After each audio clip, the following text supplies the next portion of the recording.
All right, let's dive right into this explainer. Today we're going to see if we can unpack exactly how a highly vulnerable target managed to outmaneuver a completely dominant predator, using literally nothing but intellect and strategy. You might think you know this story as just a simple children's tale, but when we actually look closer at the source material, it's practically a masterclass in security protocols, threat adaptation, and psychological warfare. So, before we break down the events chronologically, I want you to ask yourself, if a hungry wolf knocked on your door, would you possess the strategic mindset to survive a deceptive threat right on your doorstep? I mean, it's super easy to say, oh, I just keep the door locked. But as we're going to see in this explainer, threats don't always present themselves as obvious dangers. They adapt, they camouflage, and they absolutely exploit our blind spots. So the real question we're dealing with is, are your defenses layered enough to withstand a highly intelligent iterative attack? Okay, let's meet our targets. We've got 3 innocent baby goats. Snowy, who's the curious one, Cotton, the playful one, and Tiny, the youngest. Now they're left home alone for the day. But here's the thing, they aren't left defenseless. Before leaving for the farm meadow, their mother establishes strict security protocols. The rules are clear. Lock the door, never talk to strangers, and only open the door to her specific voice. This right here is their baseline security firewall. But of course, lurking nearby is our threat profile, a sneaky, incredibly hungry wolf. And what's super fascinating here is that this wolf doesn't just attack blindly. Nope, he's been observing. He waits, carefully planning his ambush for the exact moment Mama Goat leaves the perimeter, fully exploiting the sudden vulnerability of the babies. He's patient, he's observant, and he is highly, highly motivated by hunger. Now, what's really wild about this is how the wolf doesn't just throw in the towel when his first attempt fails. Instead, he tactically iterates on his approach. Honestly, it's like a hacker probing a computer system, testing the goat's security measures step by step. His first attempt with a deep voice completely fails. Then, his second attempt, using a gentle voice, reveals his dark paws. Boom, another failure. But his third attempt, combining a gentle voice with flour on his paws, that one finally breaches their defenses. Let's actually break down exactly how this escalation happens. So in his first attempt, the wolf just walks right up to the cottage, knocks, and demands entry using this deep, growling voice, claiming to be their mother. But Snowy and Cotton, they are sharp. They instantly flag his growling tone as a massive breach of protocol. Snowy immediately yells out, "That doesn't sound like Mom?" The baseline security totally holds up here because the wolf failed to bypass the absolute most basic authentication measure, vocal recognition. Frustrated? Sure, but definitely not defeated. The wolf pivots to what we can call environmental adaptation. He actually retreats to a nearby stream and drinks the water specifically to soften his vocal cords and clear up his voice.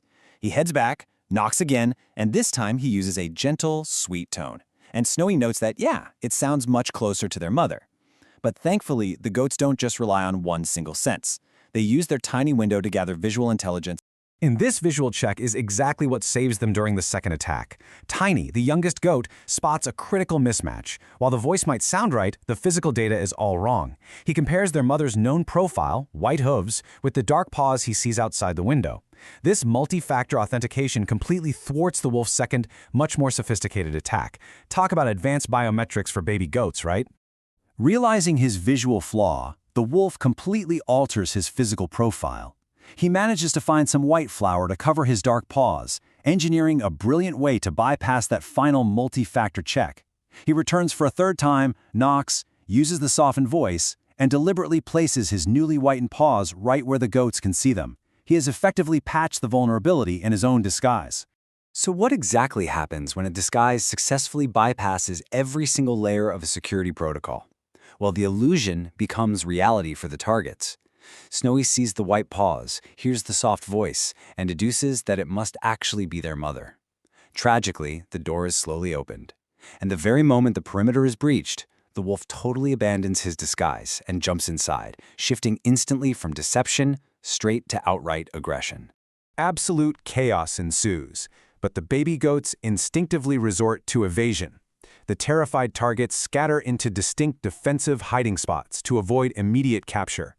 Snowy ducks behind a barrel, Cotton dives under a table, and little Tiny somehow manages to squeeze into a small cupboard.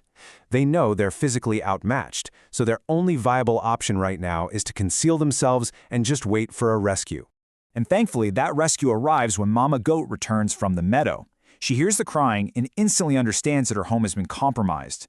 But notice what she doesn't do here. She doesn't launch into a reckless, physical confrontation with a dangerous, much larger predator. No, instead of panicking, she calmly assesses the situation and develops a strategic diversion. She knows for a fact she cannot win a fight of sheer strength, so she chooses to fight with her mind. This right here brilliantly illustrates psychological warfare in action.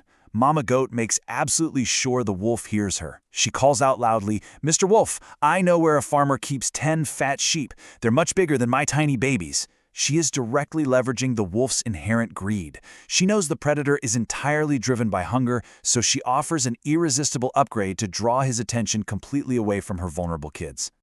Using the bait of 10 fat sheep is just an absolute masterstroke. By promising a much larger prize, she easily manipulates the greedy, hyped-up wolf.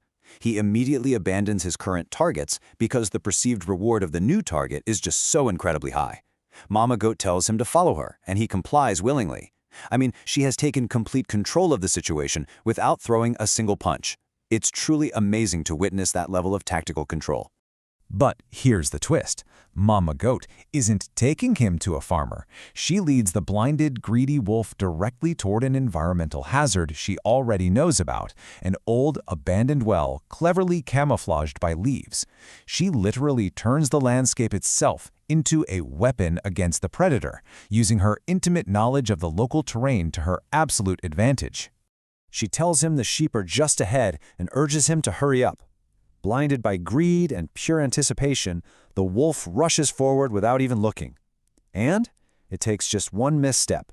He crashes straight through the leaves and falls down into the deep well. In an instant, the threat is completely neutralized, trapped by his own impulsivity and Mama Goat's flawless strategic execution. In the aftermath of all this, the family reunites back at the cottage. The babies emerge from their hiding spots completely safe and sound. But what's really fascinating here is how they praise their mother. They don't just thank her for her bravery or for fighting the wolf off like some action hero. As Tiny points out, they praise her for being so smart. They recognize that it was her intellect that saved the day, not physical prowess. And the crucial point really comes down to Mama Goat's own lesson to her children. Courage is important, but using your mind is even more powerful. She is actively teaching the next generation that sheer physical courage, just rushing blindly into danger, is entirely secondary to tactical intelligence. A sharp mind is, without a doubt, the ultimate defensive weapon. Ultimately, this explainer highlights a core survival truth. Wisdom is greater than strength. The moral principle here is that using intellect, maintaining alertness to deceptive dangers, and executing a well-thought-out strategy will almost always defeat brute physical dominance. The wolf had all the strength in the world, but Mama Goat had the wisdom, and wisdom won decisively. As we wrap up this explainer, I really want to leave you with a final thought to ponder. We all face our own hungry wolves, these massive, intimidating challenges that seem totally impossible to beat head-on. So, the next time you face a threat or obstacle that outmatches you in sheer size or strength, ask yourself, how will you use your own mind to outmaneuver it? Keep your defenses layered, stay adaptable, and always remember, fight with your intellect first.